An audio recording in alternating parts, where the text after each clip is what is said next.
Curso de Anatomía del Aparato Locomotor, clase correspondiente a la semana número 1. El tema de hoy, Sistema Locomotor, parte 1. Reitero mi saludo para todos. Buenas tardes. Bienvenidos al segundo ciclo. A ver, con respecto al curso, chicos.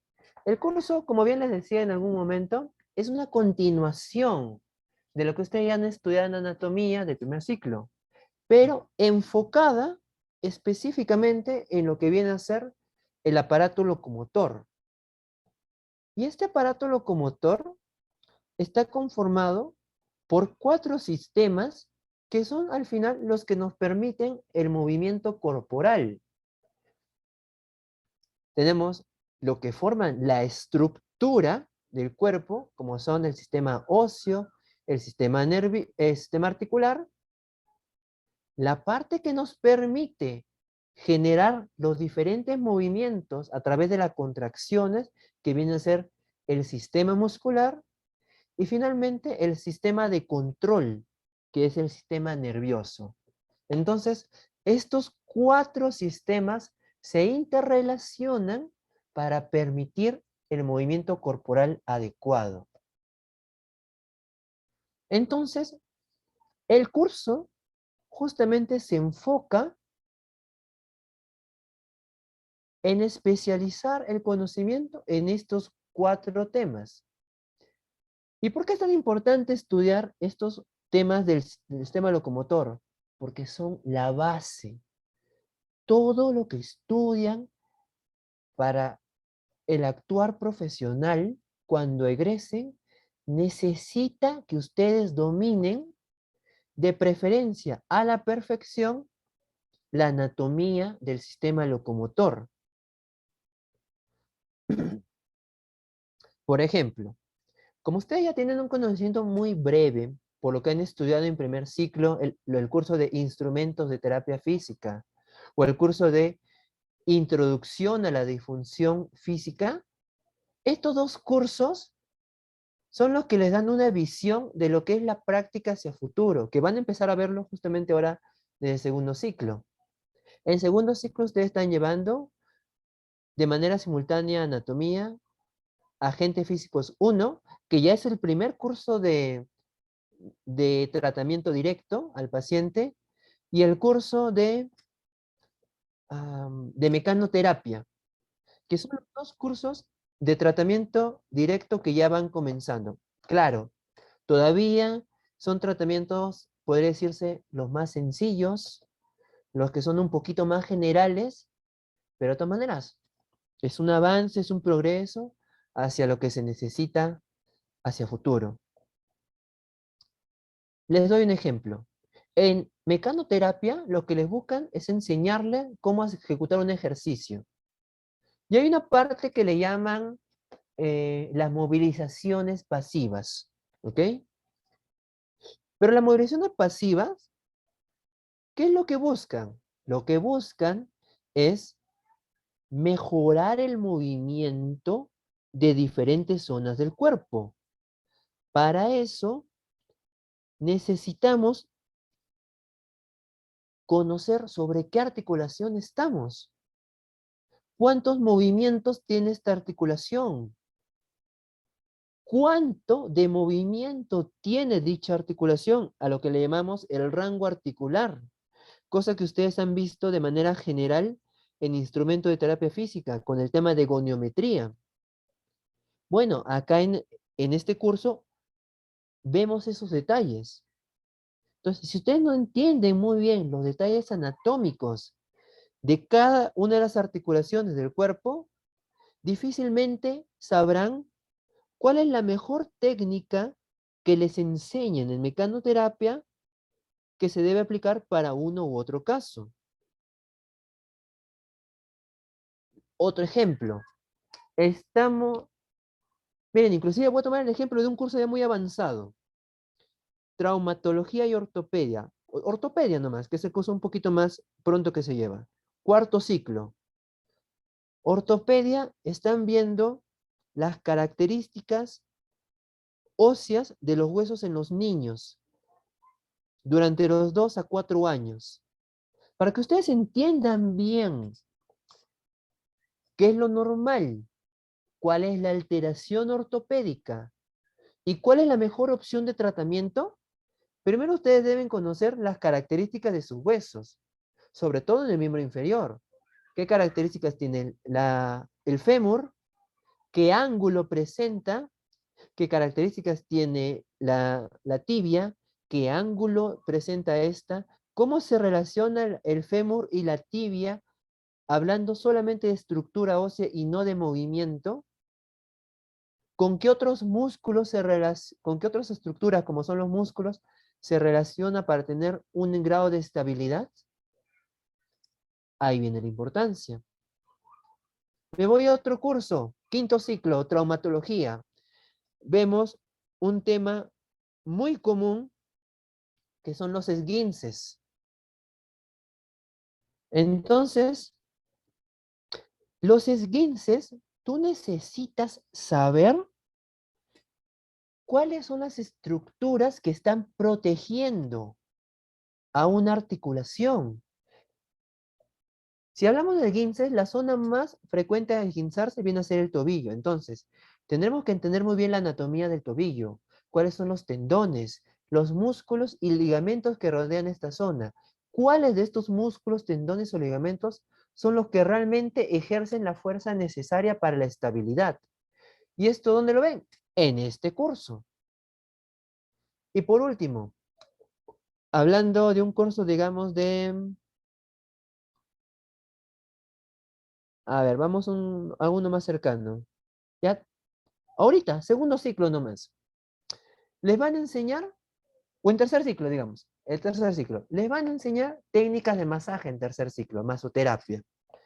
Y masoterapia ustedes tienen que saber cuáles son los músculos superficiales y profundos, para que sepan cuáles serán las mejores técnicas de masoterapia que serán útiles para un problema u otro. Vayamos a un ejemplo concreto. El dolor en la zona lumbar, que es generado por lo general por una contractura del músculo cuadrado lumbar. Entonces, el cuadrado lumbar se ubica en la zona lumbar, como su mismo nombre lo dice. Pero es un músculo profundo que está yendo por debajo del dorsal ancho, que a veces inclusive tiene parte de sus fibras que van por debajo del ilocostal. Entonces, si este paciente tiene una lumbalgia por una contractura del cuadrado lumbar, una técnica de masaje suave, una masoterapia relajante, ¿ayudará al paciente a mejorar su cuadro de dolor? Claro que no. Le están haciendo prácticamente cariño, nada más.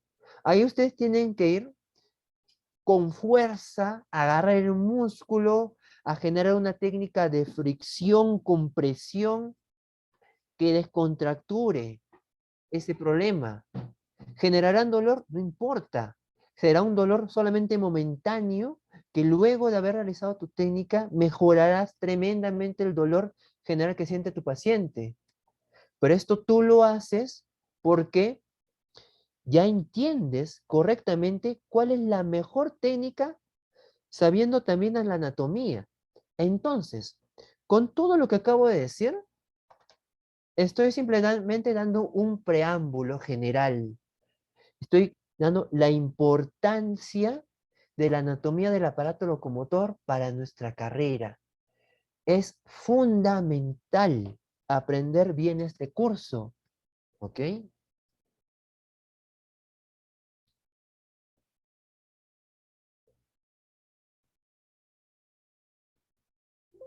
A ver, antes de entrar al primer tema propiamente que nos toca, que es hablar sobre el sistema óseo, quiero saber si es que hay alguna duda o curiosidad. Ojo, curiosidad. Algo que les generó este comentario, esta explicación que les he dado, y con algún conocimiento previo que ustedes tengan, quieran hacer una pregunta. A ver, díganme.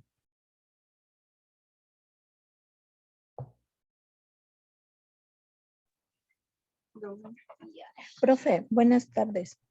Buenas tardes, díganme. Mire, yo lo que le quería consultar, ¿se acuerda del ciclo pasado? Hubo ese problema de que pues no había una correlación con los demás cursos, ¿se acuerdan? Porque por eso que hubo un momento de que nosotros a veces no podíamos comprender algunos temas con usted, porque los otros cursos no estaban ordenados. Entonces yo quería saber si en este segundo ciclo ya no va a ser lo mismo, porque a veces usted nos da un tema y a veces el otro curso no iba de acuerdo. Entonces yo quería saber ese tema. Ya. Lo que pasa es que ahora tampoco va tanto de acuerdo.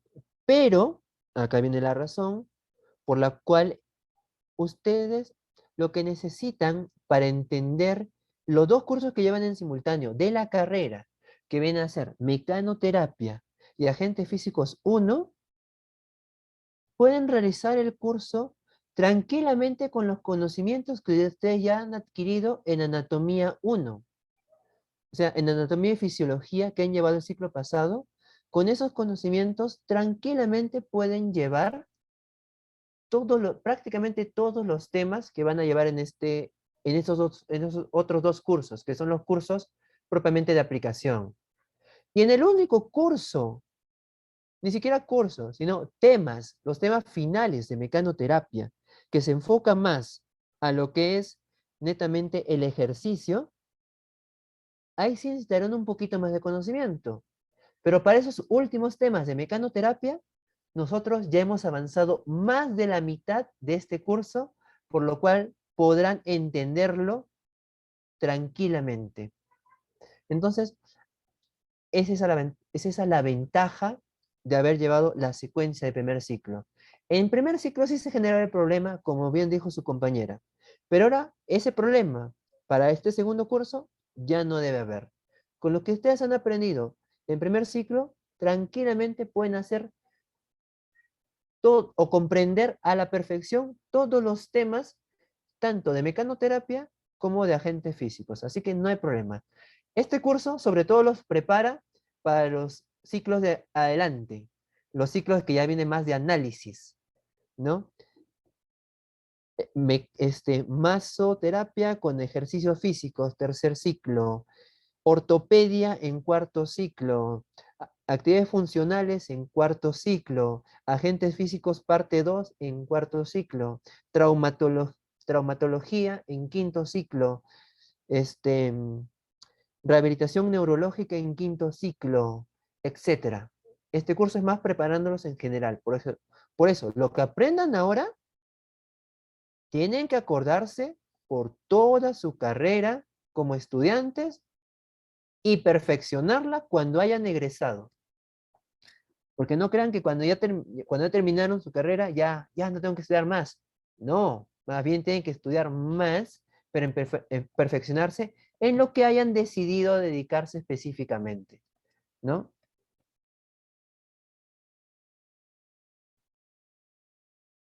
No, para tercer ciclo ya no hay un curso de anatomía ya. Ya no hay anatomía ya. Primer y segundo ciclo nomás. Siendo este la base general y donde debemos especificar todo lo detallado para que van a llevar el resto de la carrera.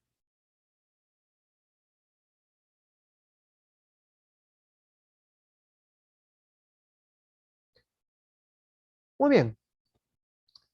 Entonces, quiero saber si hay alguna duda o curiosidad adicional.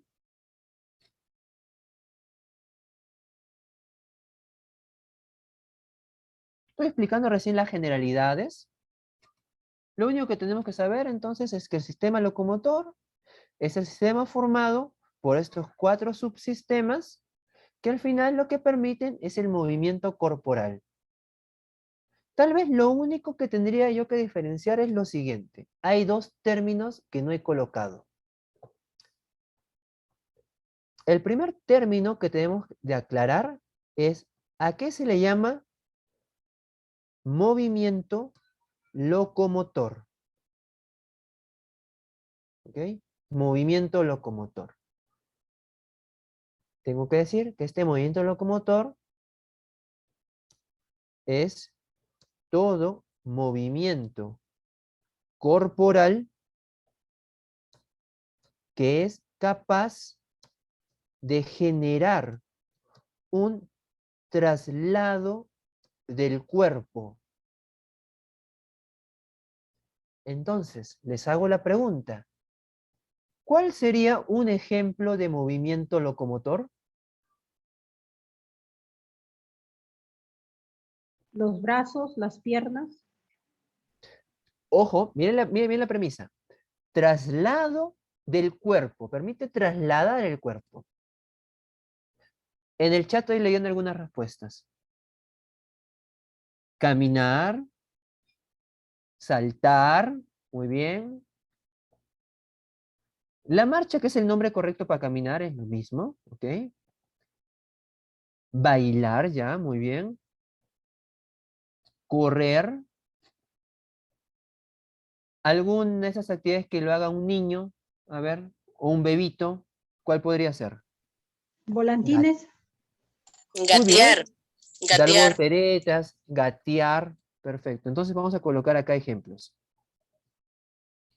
Ejemplo, la marcha, que es el término correcto para caminar. ¿Ok? La carrera. O correr, que sería el acto. ¿Ok? Correr, saltar, gatear, dar volteretas, voltearse, ¿no?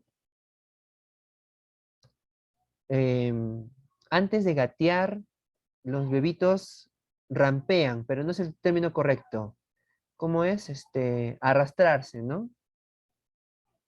El arrastre. Curiosamente, ese es el término correcto que está escrito en los libros, ¿eh? Porque el término rampear es el término que se utiliza mucho, por ejemplo, en el ejército para describir esta actividad que es prácticamente un deporte, ¿no? Pero el término que se utiliza para los bebés, según todos los libros, es el arrastre, ¿no? Muy bien, eso es un movimiento locomotor, un movimiento que genera un traslado del cuerpo, caminar, o sea, la marcha, correr, saltar, gatear, voltearse, arrastre. Todos estos son movimientos locomotores. Y algo diferente ya viene a ser un movimiento articular. En este caso del movimiento articular, como su mismo nombre lo dice, es un movimiento originado en una articulación y permite el desplazamiento de una zona corporal específica. Entonces, en este caso de movimiento articular, ¿cuáles serían algunos de los ejemplos, chicos? Cuando hablamos de movimiento corporal de una Rotación, zona... profesor. Rotación de muñeca, flexión, Ya, extensión. exacto. Tiene que decir el movimiento y la articulación. Muy bien. Abducción del hombro, rotación de la muñeca, flexión de la cabeza, como he leído por ahí. Muy bien. Esos son ejemplos de movimientos articulares. Entonces, vamos a colocar flexión de la cabeza, rotación de la muñeca. Pero en la muñeca no toma ese nombre, sino se llama, vamos a colocarlo supinación, ¿ok? Supinación del antebrazo. Supinación o pronación del antebrazo también podría ser. Y el otro que me nombraron, abducción del hombro, ¿no? Esos son ejemplos de movimientos articulares.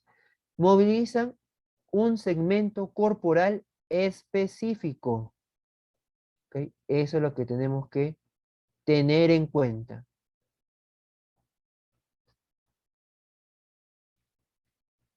Muy bien. Tómenle, por favor, una captura de pantalla.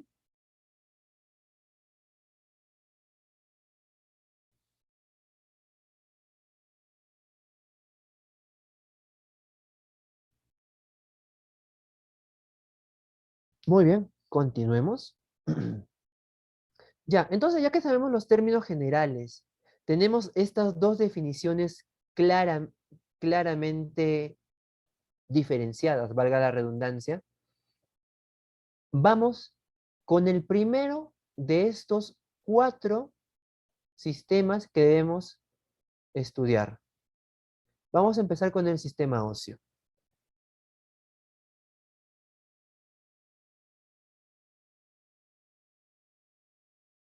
Literatura. Ya, para este ciclo, yo les recomendaba mucho para el primer ciclo que tomen como referencia el Néter, ¿no?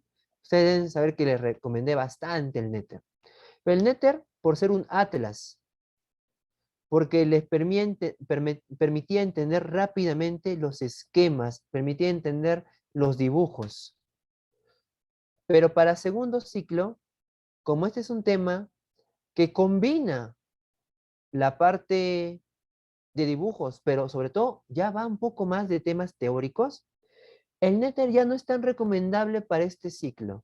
Si ustedes ya tienen su Néter, muy bien, les sirve para los esquemas, pero tendrían que buscar otro para referencias teóricas.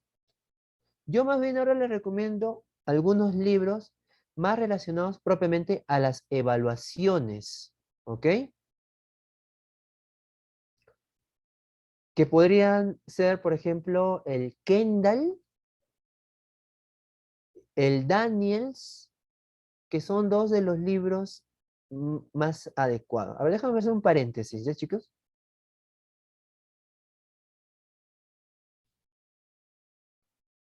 Ya, a ver. Primero nos vamos a enfocar entonces en el sistema óseo. Tengo que decir que este tema es prácticamente un repaso. Estos 3 o inclusive 4 primeros temas prácticamente son repasos de lo que ya hemos estudiado en primer ciclo. Si vamos a hablar sobre el sistema óseo, primero tenemos que definir qué es qué tipo de tejido es, ¿no? El tejido óseo. Y las características son que es un tejido conectivo especializado. Un tejido conectivo, ¿cuál es la característica general? Que este tejido conectivo presenta sustancia intercelular, o también llamada, ¿cómo se llama? Matriz. Esa es la principal característica, que todas contienen una matriz. Y esta matriz puede ser de diferentes consistencias. Puede ser líquida, puede ser gelatinosa o puede ser sólida. En este caso específico que estamos viendo el tejido óseo, estamos hablando de una matriz netamente sólida.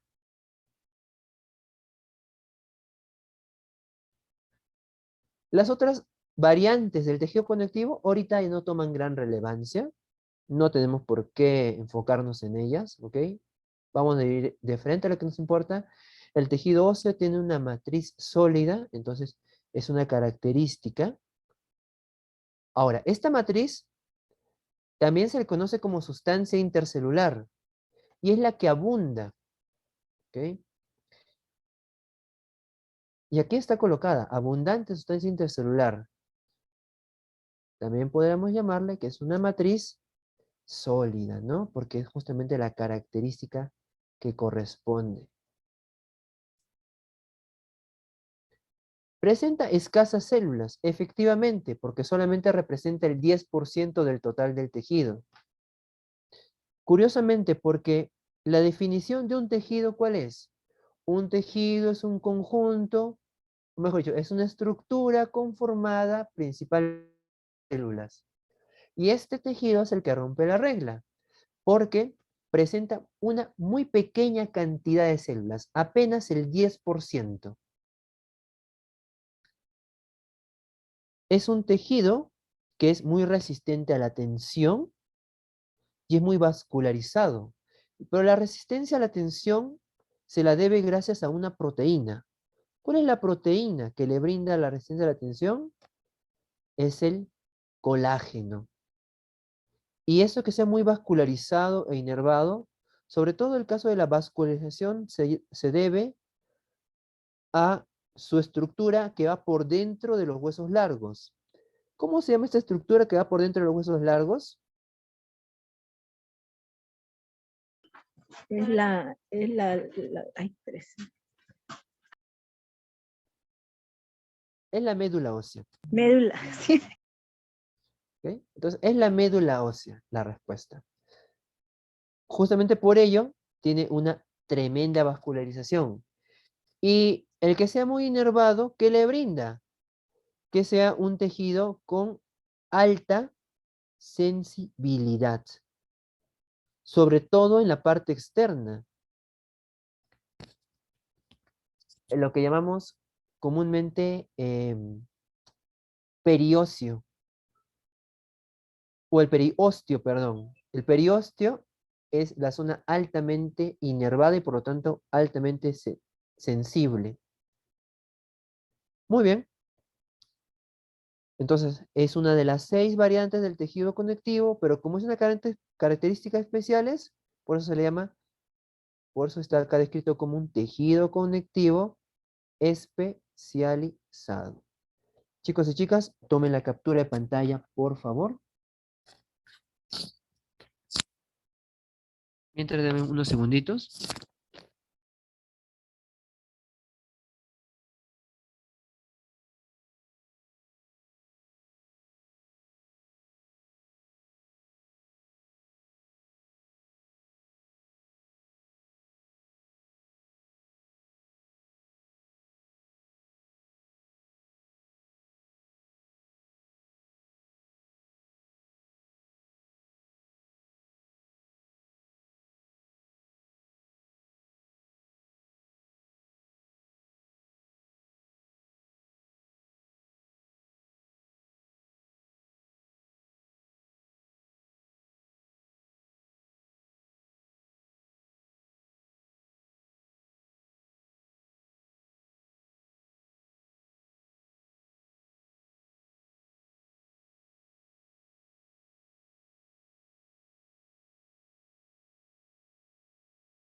Muy bien, continuemos.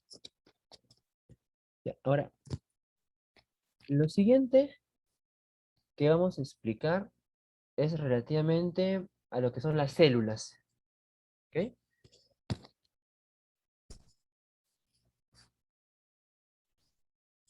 Sí, todos los PPT los subo a la plataforma. Ahorita, nomás por ser la primera clase, no lo he subido, pero ahora lo voy a subir. Ya tengo ya casi todo el curso listo.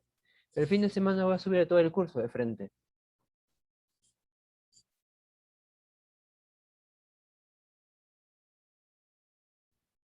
Y a ver, células óseas. Entonces, esta estructura representa el 10%.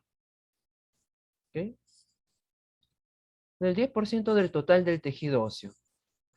Y a pesar que son solamente el 10% del tejido óseo, son los elementos de mayor importancia. Tenemos entonces desde las células osteogénicas, pasando por dos secuencias que vienen a ser el osteoblasto y finalmente el osteocito, y muy aparte tenemos el osteoclasto. Lo que pasa es que hay una secuencia natural. Esto ustedes deben más o menos recordarlo. Las células osteogénicas son como las células madre, ¿no? Las células madre de las cuales se comenzarán a generar diferentes células. En este caso, específicamente del tejido óseo. Estas células no tienen funciones adicionales. Son como una reserva ahí disponible. Cuando se las necesite, muchas de estas células se convertirán en osteoblastos, porque es aquí cuando ya adquieren una función de gran relevancia. Y estos osteoblastos, cuando ya cumplan su ciclo vital, van a transformarse en una célula totalmente madura, pero que a la vez pierde muchas de sus características benéficas. y se convierte en un osteocito. Y el osteocito es una estructura, perdón, es una célula que ya forma parte de la estructura general del cuerpo. Por otro lado, tenemos a los osteoclastos, que son unas células que ya forman parte, o mejor dicho, que vienen derivados de células de tipo inmunológicas, específicamente de los monocitos. Entonces, monocitos. Estas células que son los monocitos, entonces en determinado momento se pueden convertir en osteoclastos. Justamente cuando los monocitos dejan de cumplir su función de tipo inmunológica, aquellas que quedaron en la zona del tejido óseo se convertirán en osteoclastos.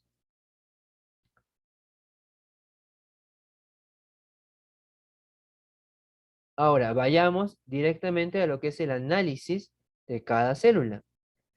Como les repito, las células osteogénicas no tienen una función adicional de mayor importancia. ¿Ok? Son células progenitoras, son consideradas células madre y que dan origen a los osteoblastos. Ya está. Sobre todo esta y esta de acá. Dan origen a los osteoblastos. Luego tenemos propiamente los osteoblastos. ¿Ok?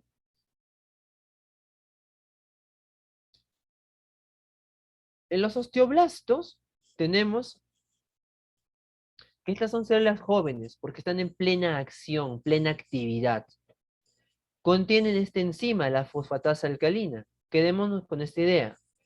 Contienen enzimas alcalinas. Y como contienen enzimas alcalinas, permiten la formación del hueso. Pero acá falta detallar una cosita más. Lo que realmente hace esta fosfatasa alcalina es captar el calcio. Pero esta captación del calcio tiene un nombre. Se le llama fijación del calcio. ¿Dónde lo fija? Lo fija en la superficie ósea. Lo fija en la superficie ósea. Es por ello que va a permitir justamente la formación de hueso.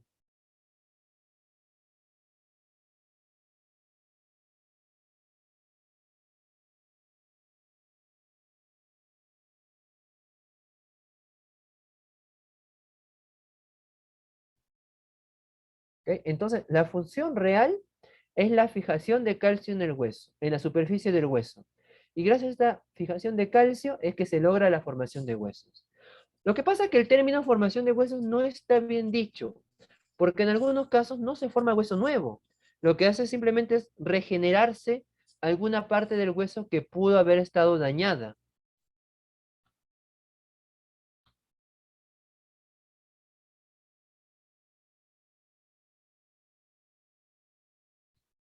Ya, a ver, me hace una pregunta en el chat, pero esa pregunta, la respuesta es el osteoclasto, pero ahorita voy a describir con detalle, ¿ok? Vayamos momentáneamente al osteocito. Entonces, seguimos la secuencia. Célula osteogénica, osteoblasto y finalmente osteocito. Los osteocitos son células maduras. ¿Qué vienen de los osteoblastos? Bueno, eso lo entendemos. Que se ubican en zonas llamadas osteoplastos, que son como pequeñas lagunas. Pero acá no está colocada cuál es su función principal o para qué sirve. Vamos a colocar. Forman parte de la estructura del hueso al verse rodeados por matriz ósea. Al verse rodeados por matriz ósea. Ya está.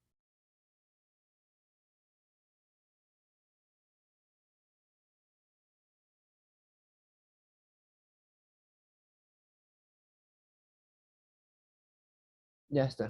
Muy bien.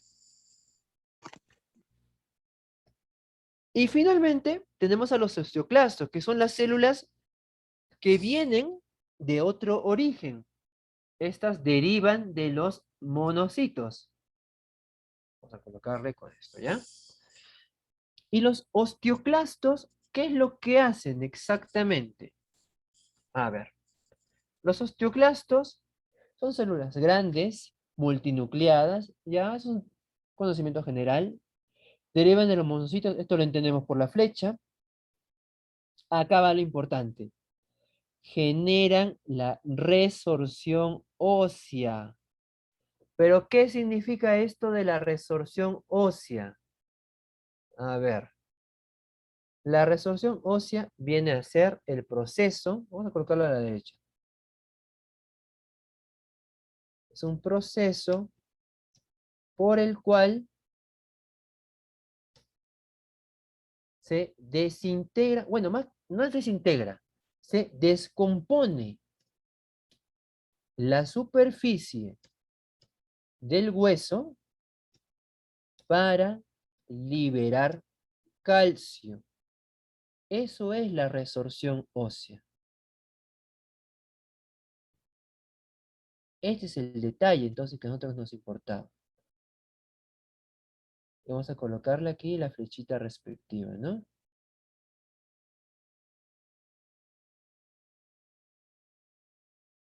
Entonces, por un lado tenemos a los osteoblastos, que estos más bien fijan el calcio en el hueso, por lo tanto ayudan a la formación o regeneración de los huesos.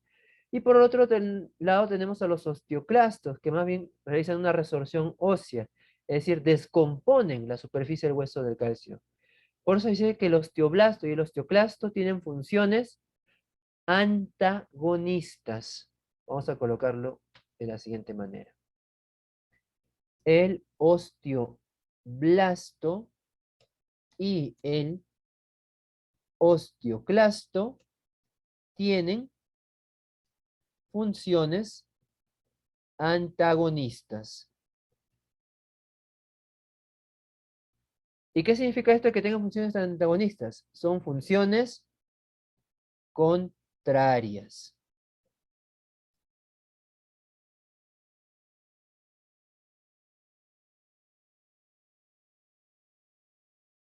Muy bien. Tomen entonces la captura de pantalla que corresponde, por favor.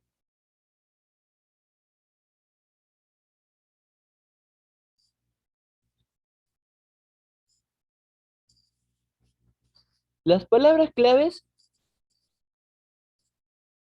son dos. Por un lado, fijación y por otro lado, resorción. Acuérdense de esas palabritas clave, ¿ok? Fijación y resorción.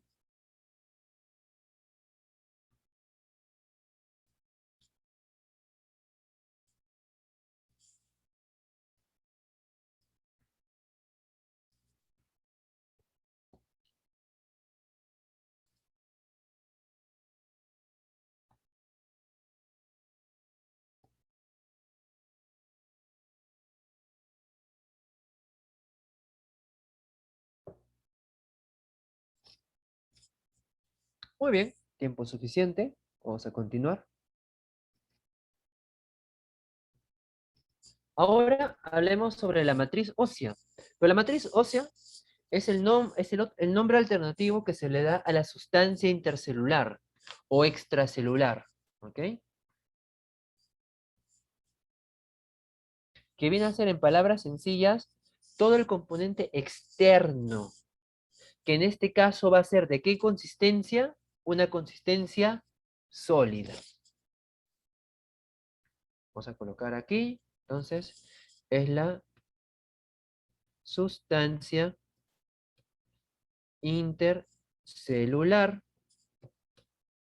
la cual presenta consistencia sólida.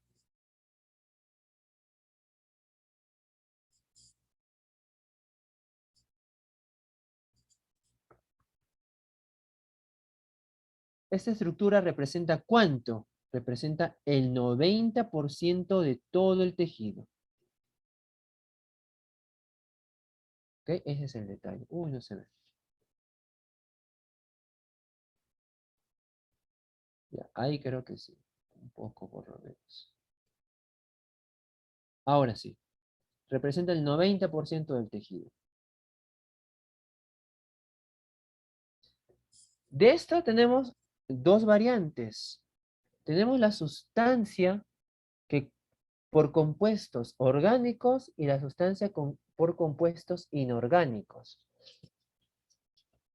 Los compuestos orgánicos son aquellos que tienen una base de carbono y que muchos de estos elementos son principalmente proteínas. Mientras que al otro lado tenemos elementos que no contienen carbono y que muchos de estos elementos son principalmente minerales. Esto hay que diferenciarlo claramente. La sustancia orgánica está generada principalmente por proteínas.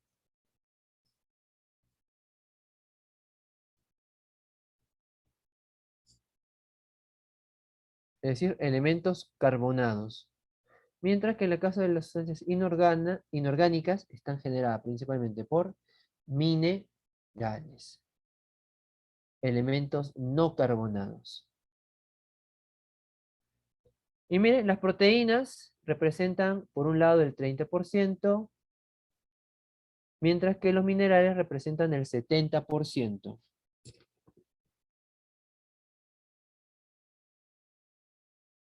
Acá tenemos entonces el colágeno como proteína principal y por otro lado tenemos los cristales de hidroxiapatita.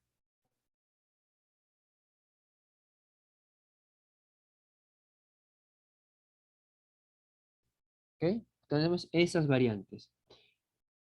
El porcentaje también hay que resaltarlo. Por un lado tenemos el 30% de la matriz y el otro lado tenemos el 70% de la matriz.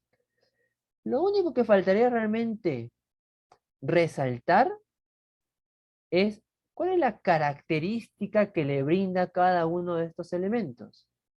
Tenemos por un lado el colágeno, que es la estructura que le brinda resistencia y tensión.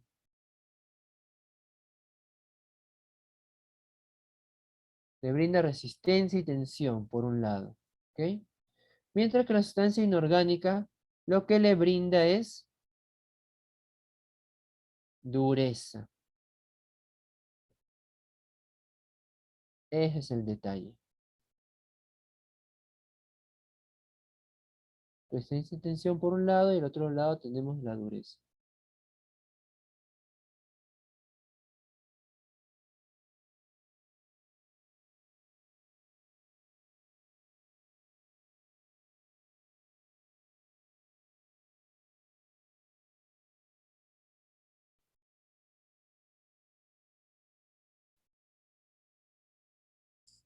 Muy bien.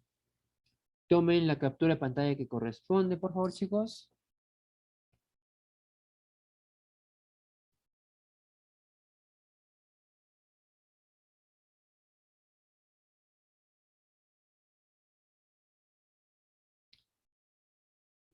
Y con ello vamos a culminar.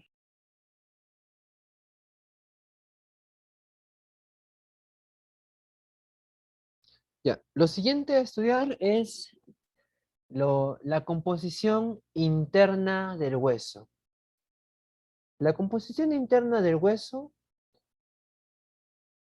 se da por un tejido externo que es el cortical, o también llamado compacto, y un tejido interno que es el óseo, es el tejido óseo esponjoso, o también llamado trabecular.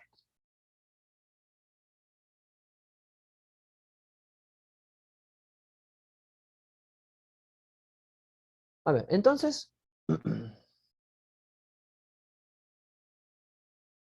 vamos a colocar vamos a ver los siguientes detalles.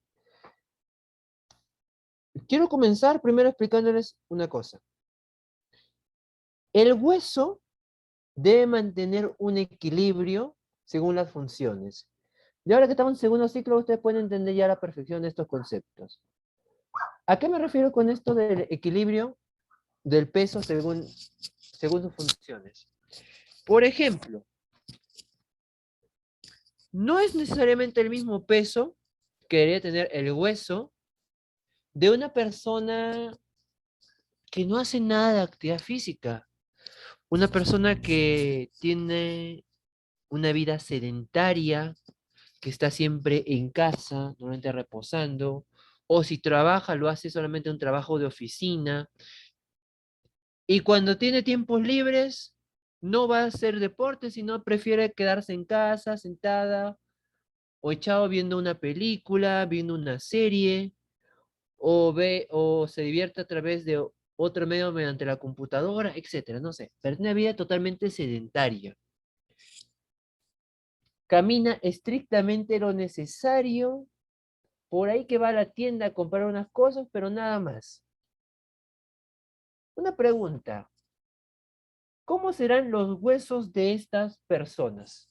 A ver, díganme.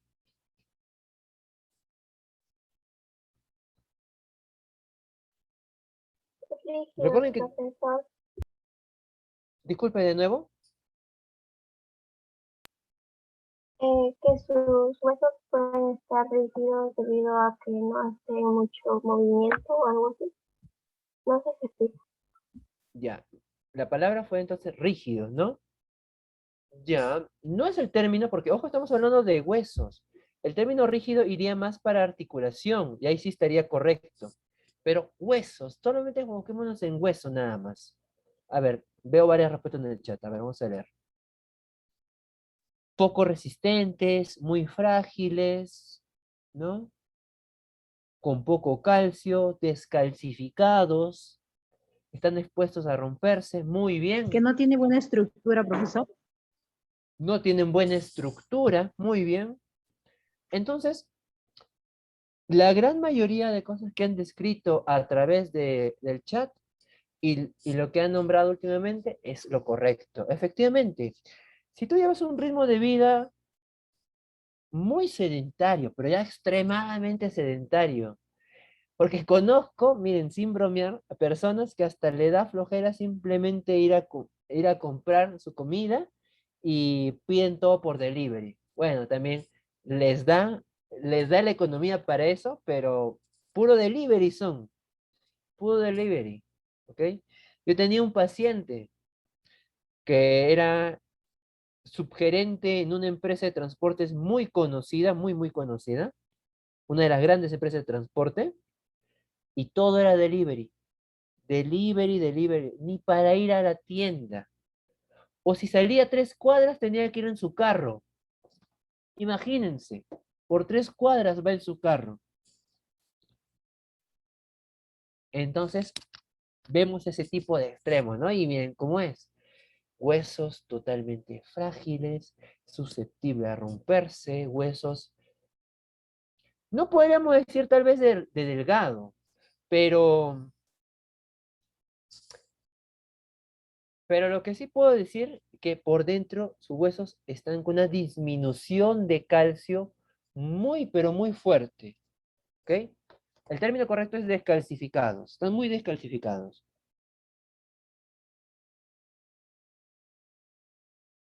En cambio, ¿cómo será el hueso de una persona que tiene un trabajo físico? Digamos, un joven que trabaja en la mina, que para ir a comer o ir a buscar su menú tiene que caminar una distancia muy larga. Y encima, por hobby, le gusta hacer ejercicio adicional. ¿Cómo será su estructura ósea? Todo lo contrario, ¿no? Será todo lo contrario. Será, de, será una estructura muy reforzada, muy densa en calcio, ¿no? Claro que depende también indirectamente que tenga una buena alimentación. Pero miren, ¿de qué sirve que tengas una buena alimentación si como no lo utilizas, tu cuerpo considera que no es útil y por lo tanto lo bota? Entonces, ahí viene un detalle. ¿La alimentación es importante? Claro que sí, pero necesitas brindarle la actividad necesaria a tu cuerpo para que aproveche esos nutrientes, porque si no lo utilizas, tu cuerpo va a sentir que son nutrientes que están de más y los va a botar. A través de múltiples mecanismos los va a tratar de eliminar. Entonces, para que haya una buena densidad ósea, necesitas tú de la actividad física. Y déjenme completarles esta idea con lo que justamente estamos viendo en pantalla. Las dos variantes de los huesos, el tejido óseo compacto y el tejido óseo esponjoso. ¿Ok? Entonces, escúchenme y voy a volver a realizar una pregunta muy similar al final de esta explicación. En el tejido óseo compacto tenemos que es el óseo que está en la zona más externa. Normalmente representa alrededor del 70% del hueso. Es una estructura ósea que, como su mismo nombre lo dice, está muy denso, por lo tanto pesa, pero curiosamente no es tan resistente. Sobre todo a la resistencia vertical. No es muy resistente a la presión, si le ponemos una presión vertical. Por lo tanto, no es capaz de soportar el peso. Pero lo que sí tengo que decir es que es una estructura muy dura. Pero curiosamente, a pesar de ser duro, tiende a romperse. Podríamos compararlo, como bien lo dije yo ya anteriormente, con con el vidrio. El vidrio, si tú lo tocas, es duro. Pero si el vidrio lo sometes a una fuerza alta, a una presión relativamente alta, ¿qué pasa? Se rompe. En cambio, el tejido óseo esponjoso es un tejido que va en la zona central, es mucho más ligero, contiene porosidades, por eso es que se le da ese tipo de nombre, de esponjoso, es decir, contiene muchos huecos, pero la parte que es propiamente hueso está formado por columnas, y estas columnas son las trabéculas, ¿ok? Estas columnas son las trabéculas. Este hueso, a pesar de ser menos denso, de ser más liviano, es más resistente, curiosamente. Entonces, acá vienen los detalles. Es un hueso más liviano, más resistente, ¿ok? Entonces tiene características muy buenas este hueso esponjoso. Y un detalle adicional. Este hueso esponjoso es donde se concentra la mayor cantidad de células óseas, principalmente los osteoblastos y osteoclastos. Por lo tanto, permite una renovación ósea más constante, más frecuente. Y no tenemos acumulado hueso, vamos a decir en términos sencillos, huesos viejos. Y tenemos constantemente huesos nuevos, gracias a este proceso de regeneración. Entonces, como tenemos dicho proceso de regeneración tan activo, significa que tiene características muy benéficas, ¿no?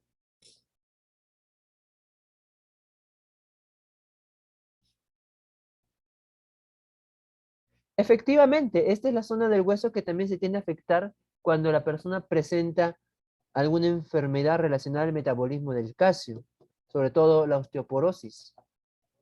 Muy bien, porque esta es la zona que se ve con mayor afectación por el gran número de células que presenta.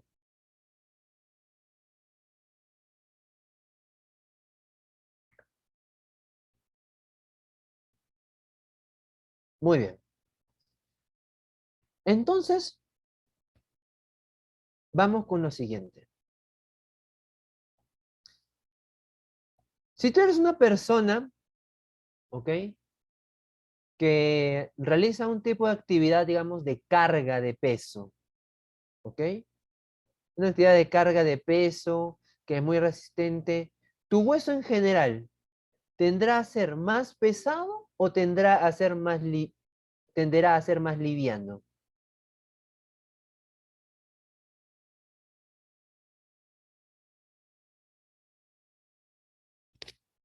Tenderá, si tú haces una actividad de carga, ojo, si tú haces una actividad de carga, tiende a ser un poco más pesado. Porque a pesar que lo que más importa es el hueso trabecular, de todas maneras su densidad va a aumentar. ¿Ok? Pero si tú tienes que hacer actividades, digamos, en el cual no requieres peso, inclusive si practicas deporte, practicas un deporte como el atletismo, o sales a correr tú en las mañanas unos 15 o 20 minutos diarios, ¿no? No vas al gimnasio, no haces este tipo de pesas, etcétera. O si vas, haces, haces trote en la caminadora, haces bicicleta. ¿Cómo tenderán a ser tus huesos? Más livianos, exactamente. Entonces, ¿qué tipo de peso y qué tipo de estructura en general tengan tus huesos? ¿Y cómo vaya el porcentaje de tejido óseo compacto con tejido óseo esponjoso? Depende directamente de lo que requiera tu hueso. Porque imagínense que una persona tuviera huesos muy densos, muy pesados, pero lo que hace es correr, trotar, manejar bicicleta. ¿Ustedes creen que su cuerpo estaría en lo correcto? ¿Creen que sería una lógica adecuada? No. Y lo que pasa es que nuestro cuerpo es muy inteligente, muy, muy inteligente. Por eso que se considera una máquina semi-perfecta, ¿no? O inclusive perfecta. Nuestro cuerpo, en este caso, nuestros huesos, se van a adaptar, como bien colocan ahí, a nuestro estilo de vida. Responden a las actividades que realizamos de forma frecuente. En cambio, ¿qué tal si estamos ante una persona, digamos, que practica box? La persona tiende a ser un peleador profesional o semiprofesional de boxeo. ¿Cómo creen que serán los huesos de sus falanges, metacarpos y la zona del carpo de esta persona? Aparte de duros, ¿qué más serán? Aparte de ser más duros, ¿qué más serán? Exactamente, serán huesos más Débiles. pesados. No, más pesados más bien, más duros y más pesados. Porque va en relación al tipo de actividad que realiza. En cambio, si tú eres una persona, digamos, que te dedicas al arte, digamos, eres un artesano, eres una persona que se dedica a hacer orfebrería o que se dedica a hacer cerámica, ¿cómo serán tus huesos de las falanges, metacarpos y carpo? Serán más livianos, ¿no? Serán un poquito más frágiles, delicados, si es que cabe el término. Flexibles no, porque los huesos no son flexibles, ojo. Flexibles solamente son durante cierta etapa de la infancia. De ahí ya los huesos no son flexibles. Lo que sí podemos decir que nuestras articulaciones serían más móviles. Eso sí, pero tenemos que diferenciar huesos de articulaciones. Ahorita nos estamos enfocando en lo que son netamente huesos. ¿Ok? Entonces, hay que tomar este detalle en cuenta.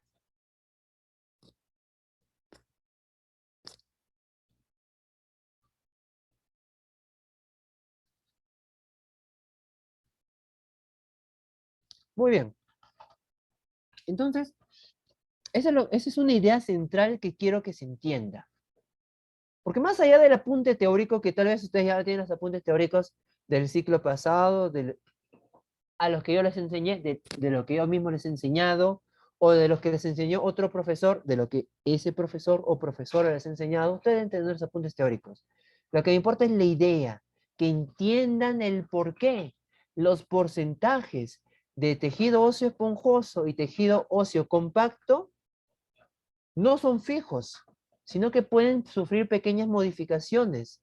Y estas modificaciones van justamente en relación al tipo de actividad que tenemos, que realizamos de forma frecuente. Porque puede ser algo que inclusive no lo hagas todos los días, pero sí lo hagas con cierta frecuencia. Digamos, 2 veces a la semana vas al gimnasio. No es todos los días. No es ni siquiera interdiario como debería ser, pero es relativamente frecuente. Entonces tus huesos se van adaptando, ¿no? A ver, díganme. Es una pregunta sencillísima. Para lograr objetivos tanto funcionales como estéticos, si tú quieres ir al gimnasio, ¿qué es mejor? ¿Que tú realices deporte muy intenso por una semana o que realices deporte espaciado 2 veces a la semana, pero por 2 meses continuos? Espaciados, profesor. Claro, Espaciado. espaciados, que lo hagas Y poco a como poco, una, progresivamente va poquito a poquito. como una rutina, ¿no? En este ejemplo que di, el 2 veces a la semana es mucho mejor, 2 veces a la semana por 2 meses es mucho mejor que una semana o una semana y media a full. Porque inclusive si lo haces a full, tu cuerpo va a comenzar a generar diferentes tipos de dolores musculoesqueléticos.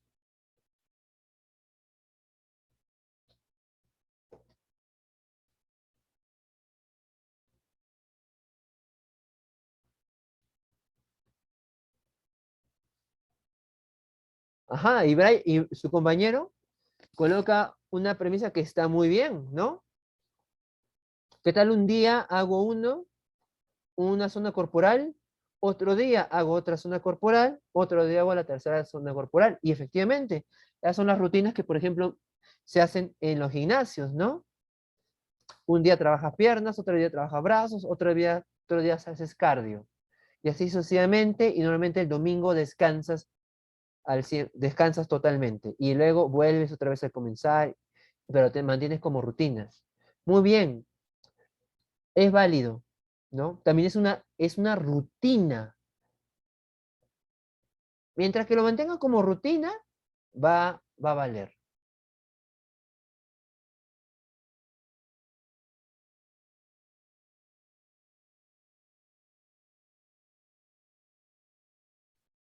Ojo, yo no estoy diciendo que hagan un tipo de deporte nada más para, para que logren ciertos objetivos. Además que los objetivos van a depender de lo que quieran. Si ustedes quieren lograr una mejora estética, pero buscando, digamos, un cuerpo más delgado, más esbelto, hagan más cardio. Cardio, cardio, cardio, cardio, cardio, cardio, y van a lograr ese objetivo.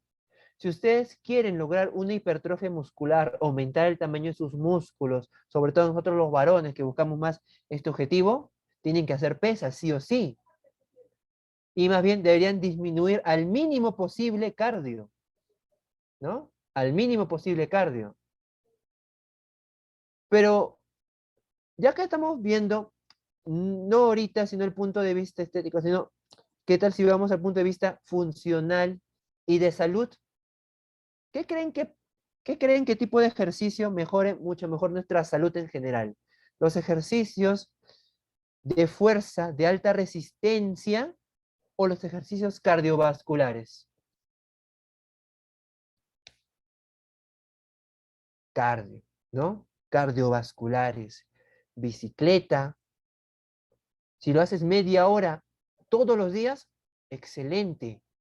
Si te vas acostumbrando un poquito más de forma diaria, mejor. Si no, sal a caminar 1 hora, hora y media, o sal a trotar media hora. O si quieres correr, propiamente dicho, hazlo por unos 10, 15 minutos, pero correr, ¿ah? Trotar por media hora. Si quieres caminar solamente, hazlo por una hora y media, hazlo más tiempo. Tienes que hacerlo más tiempo, porque es menos exigente la caminata. Si no, sal a montar bicicleta. Puedes hacerlo a ritmo lento, casi como paseando por unos 40 minutos, o como ejercicio como tal, inclusive con pendiente hacia arriba, unos 20, 15 minutos. Uf, suficiente. Tu corazón y tu cuerpo en general te lo van a agradecer. Y tu estado emocional también. Tu estado emocional también te lo va a agradecer. Tu salud mental va a verse beneficiada.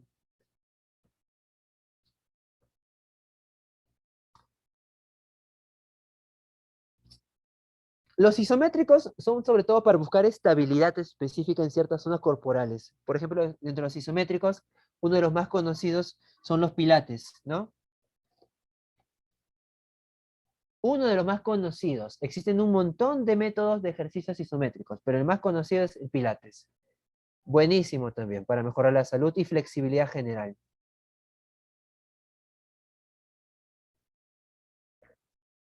Otro tipo, que no es exactamente isométrico, tiene una combinación entre isotónico y isométrico, son lo que hace Tai Chi.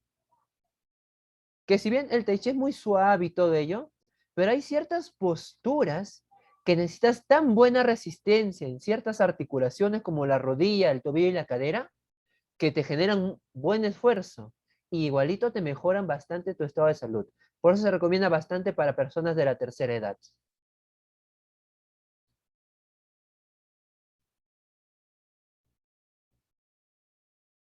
El yoga también. Lo que pasa es que el yoga ya tiene una filosofía de religión y todo ello que le ponen entonces que ya a ver, ¿cómo lo diría? Lo desconfiguran del método netamente de ejercicio. Si nos quedamos con el ejercicio solamente de yoga, perfecto. Igualito con el Tai Chi, también tiene su parte de filosofía que viene de China. Bueno, no es necesario todo eso, ¿ok? Pero con que se queden con el ejercicio como tal, buenísimo. Un poco de escepticismo, bastante por mi parte.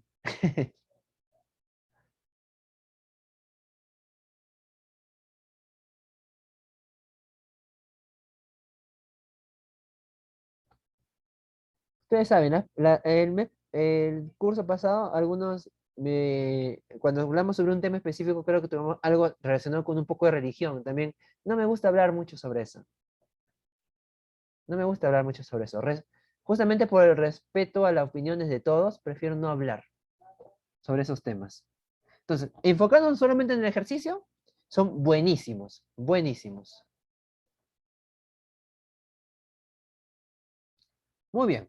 Entonces, este tipo de ejercicios ayudan o no al hueso. Vamos con otra pregunta, ¿ok? Antes de colocar la parte teórica.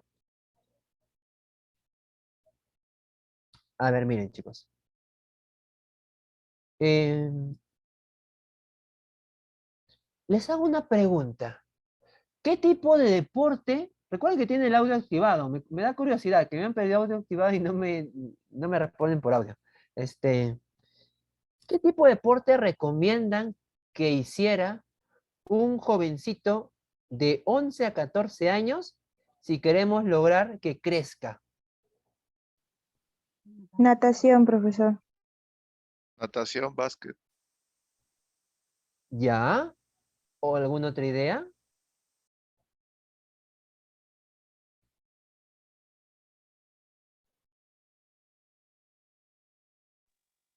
Ya. Olímpica, profesor. Disculpe, ¿no la escuché bien? Olímpico la escuché. Gimnasia olímpica, ciclismo. Gimnasia olímpica, ciclismo. ¿Ya? A ver. Con respecto a lo que es el crecimiento óseo, sobre todo durante la adolescencia y la pubertad y adolescencia, aunque la pubertad es una etapa muy específica dentro de la adolescencia, ¿no? Pero durante esta etapa 11, 13, 14 años, lo que se recomienda bastante es que realicen ejercicios pliométricos. ¿Y qué son los ejercicios pliométricos? Son ejercicios que generen profesor. salto. Disculpe, no la escuché. Básquetbol puede ser. Ya, exactamente. Básquetbol. El Dicen que básquet, profesor, a básquet. ver, ya. Ahora escúchenme, por favor. A ver, dicen que es diferente el varones y mujeres. No, es diferente las edades, pero el mecanismo es el mismo. El mecanismo es el mismo de crecimiento para ambos. Las edades exactas cambian, ¿no? En la mujer normalmente empieza un poco antes, normalmente es de 10 a 13, el crecimiento más acelerado, mientras que en los varones es de 12 a 15, ¿no? Pero los mecanismos son exactamente los mismos. Entonces, lo que se busca son ejercicios pliométricos. ¿Y qué es un ejercicio pliométrico? El que se basa en plío, P-L-I-O, pliométrico. El ejercicio pliométrico lo que se basa es en saltos. ¿Por qué? Porque el salto genera un golpe o una carga intercalada en los huesos del pie y genera una carga vertical. Entonces, cuando tú haces un ejercicio o le haces o hagas que el niño o joven practique un deporte que tiene muchos saltos para realizar esta actividad, está realizando indirectamente ejercicios pliométricos. Por eso es que ejercicios como, o mejor dicho, deportes como el básquet y el vóley son los que más permiten el crecimiento. No significa que el resto de deportes no permite el crecimiento, sí permite, pero si tenemos que especificar en lo que es crecimiento, sobre todo en estas edades tan cruciales, el ejercicio pliométrico es lo básico. Tiene que hacer saltos sí o sí, vóley y básquet. Por eso van a ver que en muchos casos estos jóvenes que practican de forma constante estos deportes rompen con la lógica de la genética. Rompen con la lógica de la genética, porque se supone, padre bajito, madre bajita, él debería ser bajito, ¿no? A ver, si tu madre mide 1,48, tu papá mide 1,60, y le preguntas, ¿de dónde salió el hijo de 1,75? ¿Del vecino? No. Puede ser que este caso específico, ¿no? La persona, o el joven, mejor dicho, haya hecho este tipo de deportes de forma constante desde muy niño. Por eso si ustedes ven en la mayoría de deportes, ahora que hace poco nomás han pasado las Olimpiadas, ¿en dónde veíamos los atletas de mayor tamaño, de mayor altura? Justamente en estos dos deportes, ¿no? En básquet y en vóley. Vean En vóley, natación vóley también, masculino. profesor.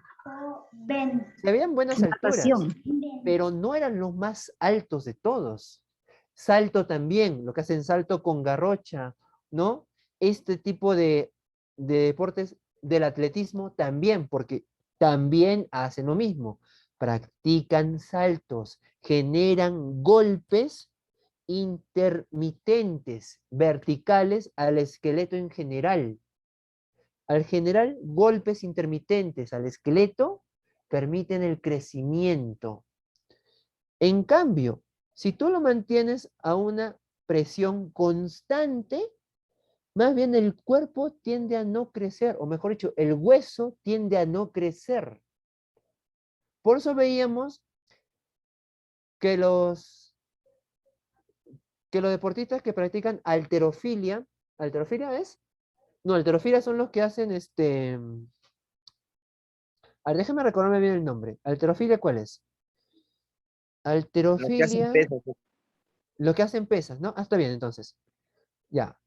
Halterofilia, entonces, ustedes ven que son de estaturas promedio O inclusive vemos algunos que son de estatura baja, pero vean sus músculos, vean el tamaño de sus bíceps, de sus tríceps, de su antebrazo, ¿no? Veía algunos de esos casos que el antebrazo de un deportista era como el tamaño, como el grosor de mi pierna.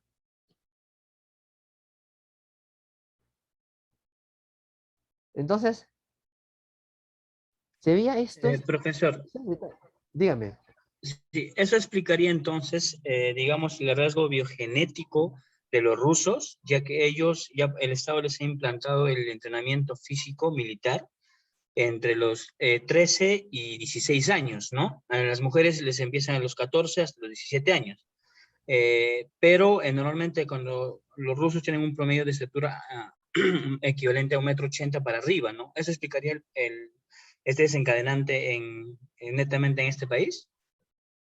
Podría ser, porque el entrenamiento de tipo militar no necesariamente consiste en pesas, pero sí que haces un montón de actividades que generan esfuerzo en todo tu cuerpo casi de manera equilibrada, ¿no? Inclusive, muchas de las maniobras militares consisten en saltos. Entonces, podría ser un desencadenante por lo cual justamente se vea que en este país específicamente los jóvenes llegan a una estatura relativamente alta con un promedio de un 85, ¿no? He visto que los más bajitos, entre comillas, son como el promedio de nosotros, unos 75, algo por ahí, los más bajitos para ellos. Y los altos son de 2 metros y pico, ¿no? Las gimnastas, lo que pasa es que se vuelcan, dependiendo su especialidad, mucho más en la flexibilidad que en el impacto. Los gimnastas como tal no buscan impacto. Cuando tú buscas impacto intermitente, ahí mejoras tu tamaño. Cuando tú buscas una presión constante, ¿ok? Una presión constante, en cambio tiendes a no crecer mucho. Pero siempre, siempre hay excepciones, hay siempre casos que rompen la regla general, ¿no? Hay siempre casos que rompen la regla general. Muy bien, pero el tema que yo me iba o centraba de estas preguntas es el tamaño de los huesos, la longitud de los huesos. Esto se le considera una ley, es la ley de Wolf. La ley de Wolf, si ustedes quieren buscar en internet, hay algunos archivos que, o mejor dicho, más que archivos, documentos que le pueden explicar con mayor detalle por qué se da. Pero la ley de Wolf nos dice que cuando tú sometes a un hueso a una presión intermitente, el hueso tiende a crecer. En cambio, cuando lo sometes a una presión constante, el hueso detiene su crecimiento. Es por eso que vemos que los jóvenes que practican o que van al gimnasio de edades muy tempranas se quedan más bajos. En cambio, los jóvenes que practican deporte, pero no en el gimnasio, sino deporte casual, sobre todo los dos que hemos mencionado, ¿ok? Son los que tienden a crecer más. Por eso es que se recomienda que las personas que practican propiamente halterofilia, de preferencia comiencen de 17 para arriba, no antes. ¿Ok? Esa es la idea general.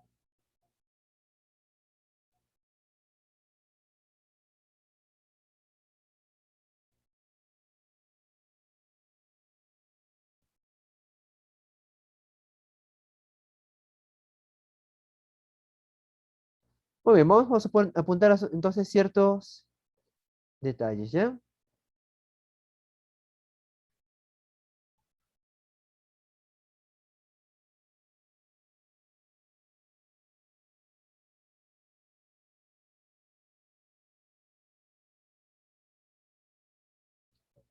A ver. Hueso cortical o compacto.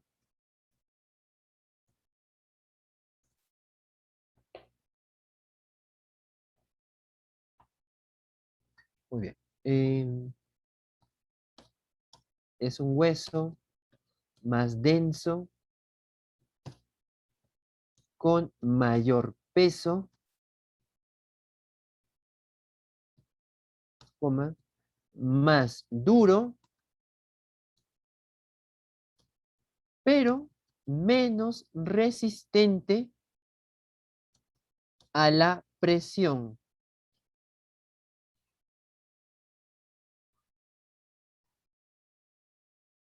Menos resistente a la presión. Por ello, no es capaz de soportar el peso corporal.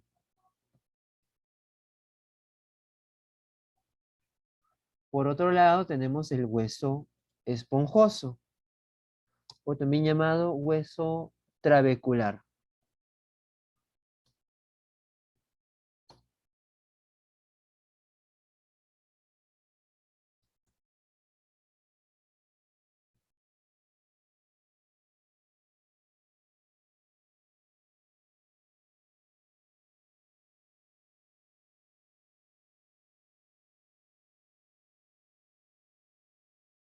Muy bien, a ver acá. Es un hueso más liviano, con menor densidad,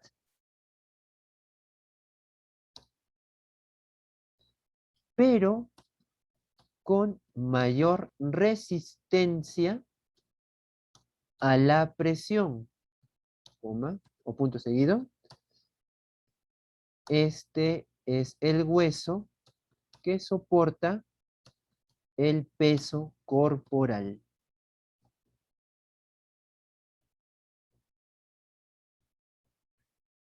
Un detalle adicional. El hueso esponjoso trabecular está formado por columnas llamadas trabéculas, en las cuales encontramos a las células con gran actividad. Por eso es que por eso es que esta zona del hueso se tiende a regenerar relativamente rápido, ¿no? Y también ante un desbalance de los niveles de células, también se tiende a degenerar relativamente rápido. Entonces, es la parte del hueso más importante, más que el hueso cortical. Y acá algunos conceptos adicionales que hemos estado mencionando. ¿Ok? Algunos datos muy importantes. Uno de ellos era la siguiente premisa, ¿no? La consistencia y el peso del hueso van relacionados directamente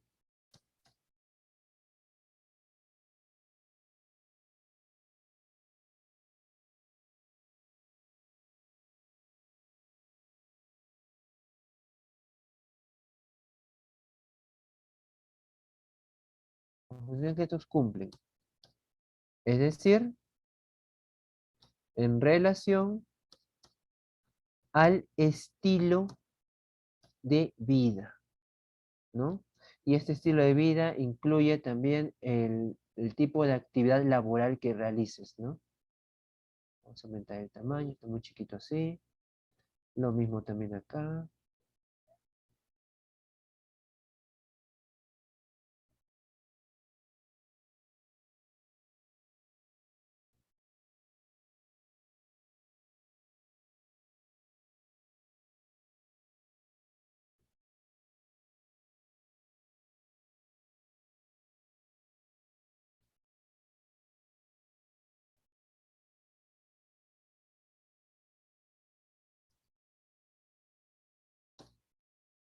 Muy bien.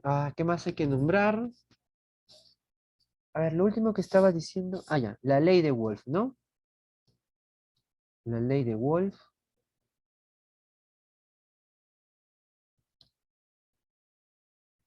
Tiene como premisa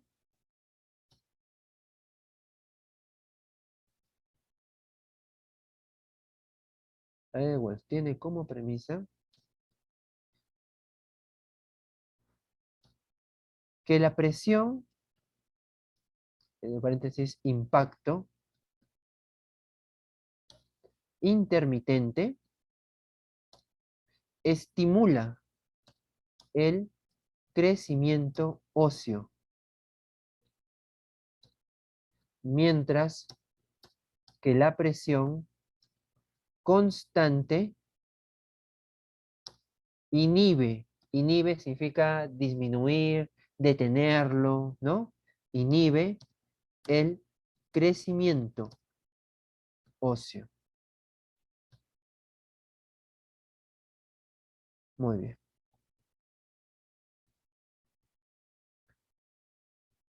Muy bien, chicos, chicas, copien estos dos datos, por favor.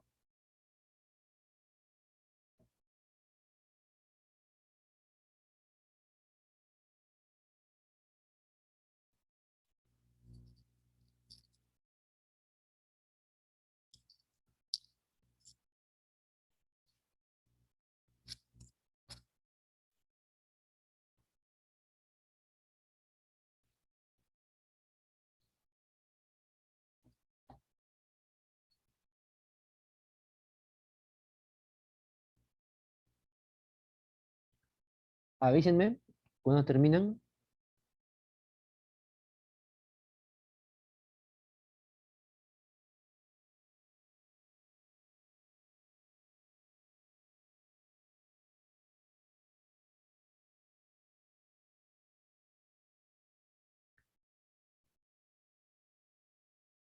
Muy bien, yo creo que ya es un tiempo prudencial para haber tomado la captura de pantalla. Continuemos. Entonces, una vez que entendimos estos detalles con respecto a las características generales de la composición interna de los huesos, las dos variantes, y cuáles son las razones por las cuales puede haber variantes en su composición y porcentaje general, lo siguiente es entender lo que son las formas. Pero la forma es lo más sencillo. Inclusive deberíamos pasarlo. Entonces, comentemos cuál es la importancia de la forma. Las formas van directamente relacionadas a la función, ¿ok? Esto es lo que deben recordarse. La forma que tiene un hueso va directamente relacionado al tipo de función por el cual va a tener como principal. Entonces, de estas tres variantes, los huesos largos, planos y cortos, ya sabemos que los huesos dependen directamente de la longitud o el tamaño que tengan. ¿Qué cosa? Sus diáfisis, es decir, su zona central. Entonces, si tiene una diáfisis alargada, es un hueso largo. Si tiene una diáfisis aplanada, es un hueso plano. Si tiene una diáfisis corta, es un hueso corto. Es así de sencillo. La forma que tienen sus diáfisis es la forma que define al hueso.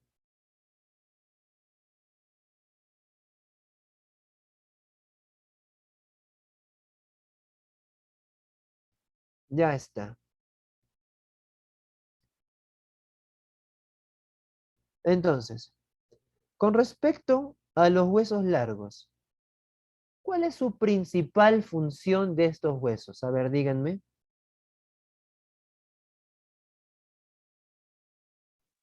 Soporte, profesor. Es El una sostén, de sus profesor. funciones. Es una de las funciones el soporte y sostén, pero no es la más importante. ¿Cuál es la más importante para estos huesos? La médula, Resistencia, tiene creo la profesor. médula. Tiene médula ósea, médula blanca, ¿no? Es lo que Sí, sí. produce. Pero ojo, la pregunta va a la función. Es el movimiento. El Amplitud del movimiento. movimiento. Muy bien. El movimiento. Los huesos largos tienen como función principal, no como única, pero sí principal, a los movimientos. Permite el movimiento, ¿ok? Porque el movimiento realmente se genera ¿por qué estructura? Por los músculos. Pero si no fuera por las articulaciones y los huesos, dicho movimiento, por más que hubiera contracción, no se daría. Entonces, tiene la función de permitir el movimiento. Vamos a colocarle un costadito acá, su función. El hueso. Los huesos largos permiten movimiento. ¿Ya está? Acá tenemos los ejemplos. El húmero, cúbito, radio, fémur, tibia, peroné. Falanges. En el caso de las falanges hay que ser específico. ¿Ok? No todas las falanges son huesos largos. Solamente las falanges proximales. ¿Ok? Solo las falanges proximales. Los metacarpos, ¿pueden ser huesos largos? Sí. Los metatarsos también se consideran huesos largos. Entonces, en estos dos sí está bien. Los huesos planos, ¿cuál es su función principal? Este es el más fácil. Que protege. A ver. Proteger los órganos. Muy bien. La función de protección. Este sí fue fácilmente reconocido, ¿no? Los huesos de la calota o huesos de la cabeza, como quieran llamarle. Vamos a colocar un término más sencillo de reconocer. Huesos craneales, vamos a ponerle, ¿ok?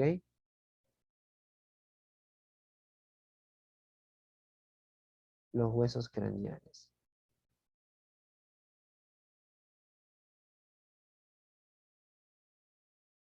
Tenemos el omóplato, el esternón y el hueso coxal como ejemplos. Y en el caso de los huesos cortos tenemos a los huesos del carpo, los huesos del metacarpo, no, porque los huesos del metacarpo son considerados huesos largos. Inclusive como huesos cortos podríamos colocar a las falanges medias y distales. Eso sí, iría muy bien. Falanges medias y distales.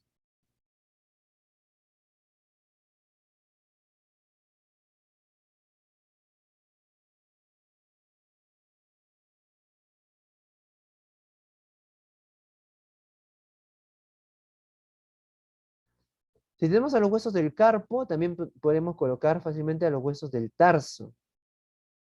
Como otro ejemplo. Huesos del tarso. Y en caso de los huesos cortos, ¿cuál es la función? ¿Verdad que me he olvidado de poner? A ver, díganme, chicos y chicas. Estabilidad, profesor. Otra función. Mayor movimiento. Fuerte movimientos para la vida diaria, sobre todo en deportes. Otra. Es que sí son funciones, ojo, pero no son las principales. O mejor dicho, no es la principal.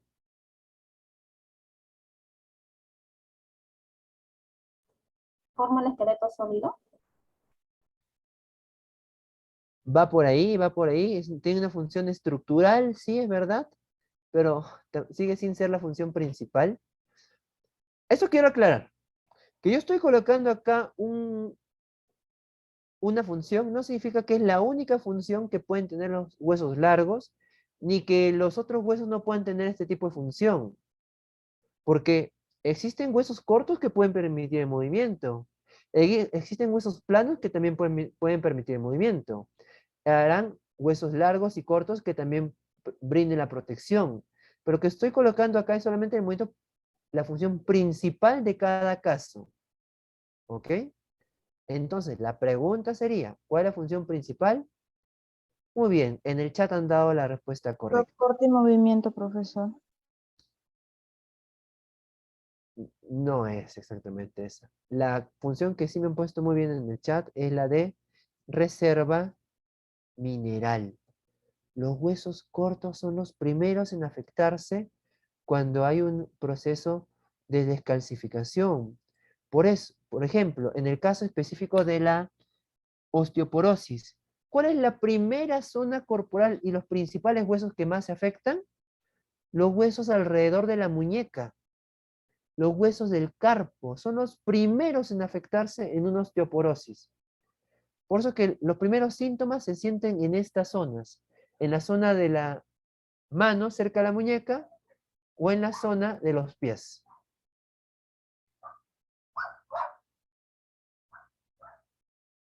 Muy bien, chicas y chicos, tomen la captura de pantalla que corresponde, por favor.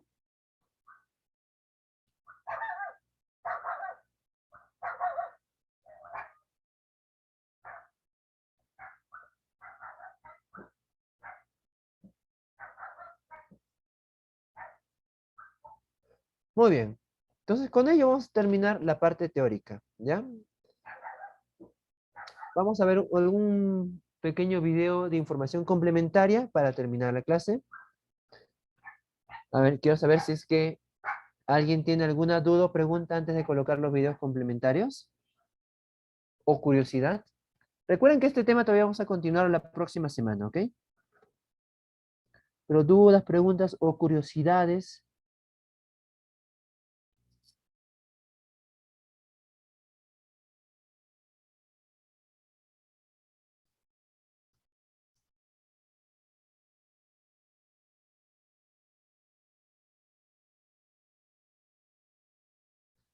Ok, me colocan que esto está claro por aquí. Las costillas serían huesos planos, porque justamente como forman parte de la caja torácica, son huesos que buscan la protección de los órganos, valga la redundancia, torácicos, como son los pulmones, el corazón, etc. A ver, veamos este video. Pues me pide acceso un ratito.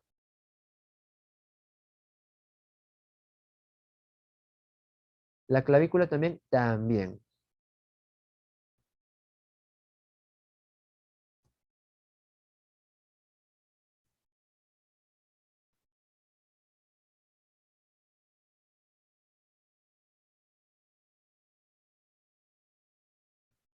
A un ratito, chicos. No me permite entrar con esta cuenta.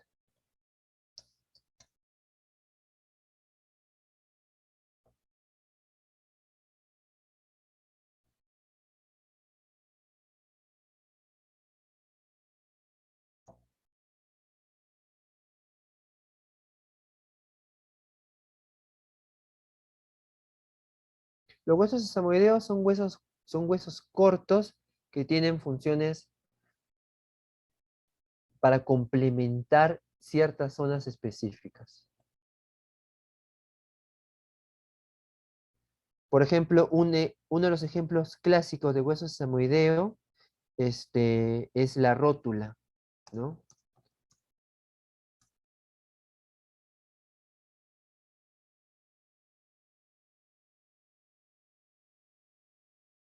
A ver, aquí les coloco el video para culminar esta clase, ¿ya?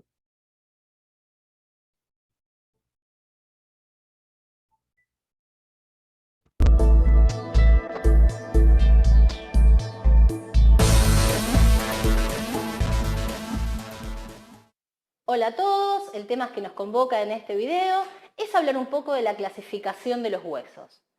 ¿Cómo clasificamos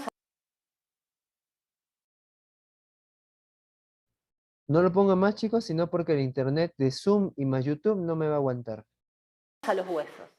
Los huesos pueden clasificarse en huesos largos, planos, cortos.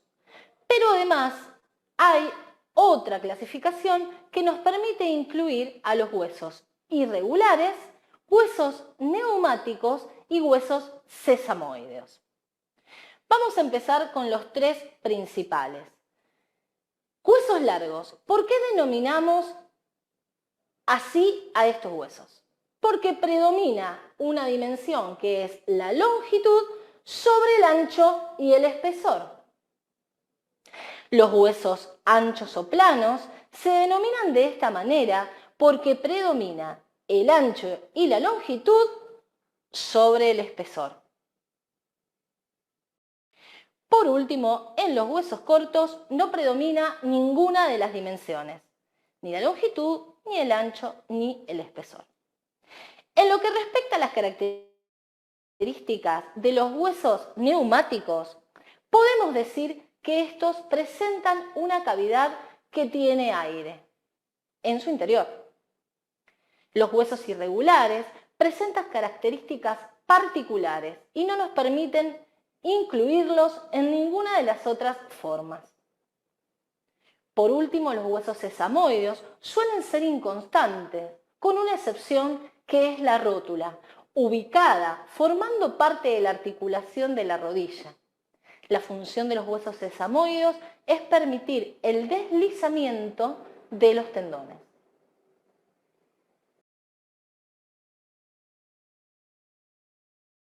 Bueno, siguiendo con el tema clasificación de huesos, vamos a ver ahora algunos ejemplos. Vamos a comenzar por los huesos largos. ¿Qué dijimos con respecto a los huesos largos? Son largos porque predomina la longitud sobre el ancho y sobre el espesor. En este caso, como primer ejemplo, vamos a nombrar al fémur. El fémur es un hueso largo que se encuentra en la región del muslo a nivel de los miembros inferiores. ¿Cómo se encuentran formados los huesos largos? Van a presentar una diáfisis, epífisis y uniendo ambas, las metáfisis. La diáfisis es la parte más larga del hueso largo, y las epífisis son las porciones más voluminosas.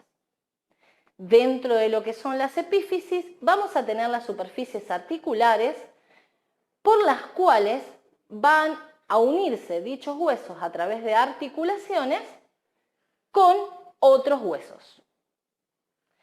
Otro de los ejemplos que tenemos para mostrarles es la clavícula.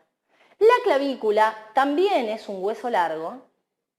¿Por qué? Porque predomina la longitud sobre el ancho y sobre el espesor. Y presenta dos extremidades, una extremidad interna y una extremidad externa. Por último, vamos a mostrar el esqueleto óseo de una mano. En la mano también vamos a encontrar huesos largos. En este caso, los metacarpianos y las falanges, que si bien son huesos chicos, predomina siempre la longitud sobre el ancho y sobre el espesor.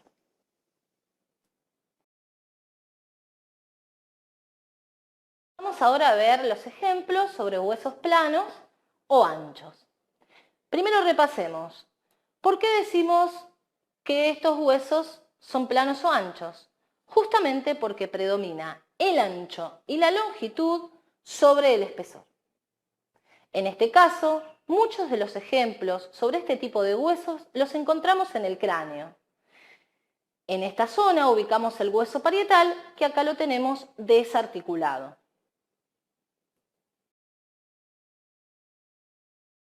Para ver otro de los ejemplos, el hueso coxal o hueso ilíaco, que en la vida fetal se encuentra formado por tres huesos. Por un lado el hueso ilíaco, por otro lado el hueso pubis y por otro el isquion, uniéndose luego. También decimos que es plano porque predomina la longitud y el ancho sobre el espesor. Este hueso forma parte del esqueleto óseo de la pelvis.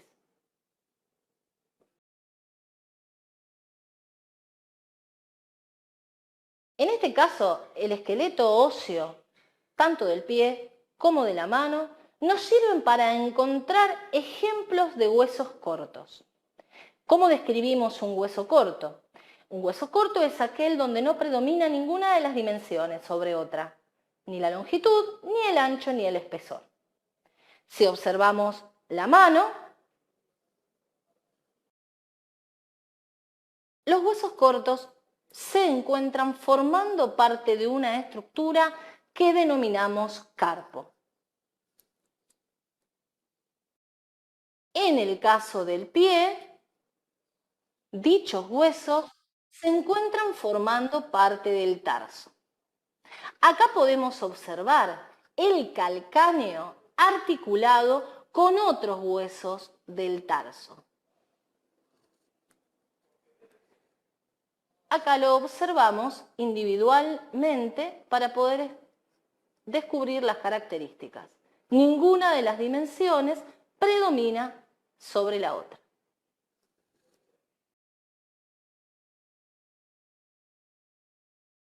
Para terminar con este tema, vamos a ver los 3 últimos ejemplos. En este caso, acá en la derecha, tenemos el primer ejemplo. ¿Qué hueso es este? Un hueso sesamoideo. El hueso sesamoideo, el único que es constante en este caso. ¿Qué es la rótula? ¿Qué función cumplen los huesos sesamoideos? Tienen la función de permitir el deslizamiento de los tendones. En este caso lo que ustedes pueden ver es la rodilla, lo vemos de frente, la vemos de perfil y en una flexión. Ese es el lugar que ocupa la rótula. Pasamos ahora a los huesos neumáticos. La mayoría de los huesos neumáticos se encuentran formando parte del cráneo. ¿Qué significa que sean neumáticos? Que tienen una cavidad que contiene aire. ¿Para qué? Para poder disminuir el peso de la cavidad craneana y sirven también como caja de resonancia.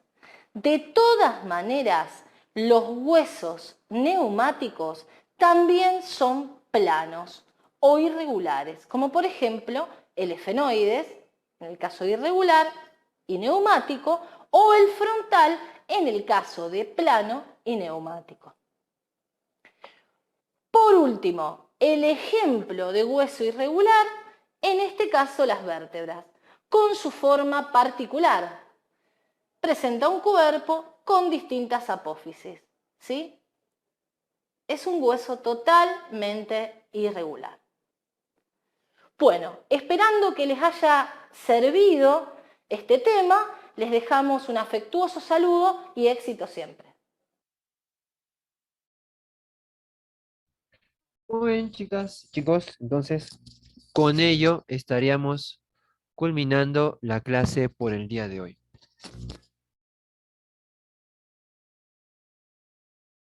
Profesor,